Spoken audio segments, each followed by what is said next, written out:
આજે આપણે બનાવવાનો છે ઘરની ઓર્ગેનિક રીંગણીનો ઓળો। તો જો મિત્રો રીંગણા શેકાઈને ચાર કરી નાખ્યા છે। આ છે તુર વાલોળીના ચોળાના દાણા, આ છે કોથમીર, આ છે આદુ લસણની પેસ્ટ, આ મિક્સ સવાણું, આ છે ટમાટર ને આ છે ડુંગળી। અને તેલ મૂકી દીધું ને જીરું નાખી દીધું છે આપણે, એમાં ડુંગળી નાખી દીધી।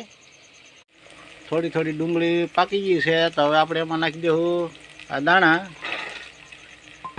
અને દાણાને થોડીક વાર આપણે હલાવતા રહેવું, પાકવા દેવું તેલમાં।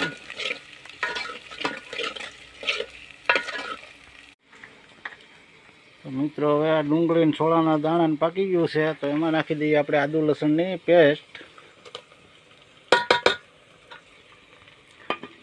લાગશે વાર પણ આવશે મજા હો ભાઈ। પછી એને થોડીક વાર આપણે પાકવા દઈએ।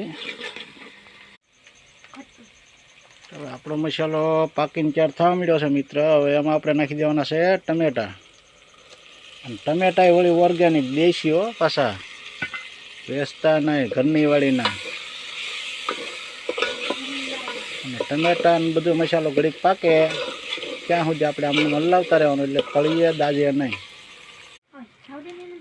હવે મિત્રો આપણે એમાં નાખી દેવું આ ખાંડેલું છે એ સવાણું,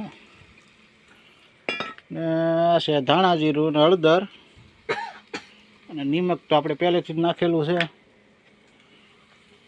આ બધું આ છે મરચું, આ તમે કેવું તીખા મોડું ખાવ એ પ્રમાણે નાખવાનું, બાકી અમારે તો તીખું જ જોઈએ।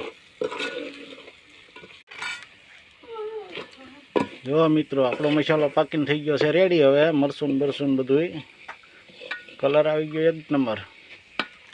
આપણે હવે એમાં નાખવાનો છે ઓળો।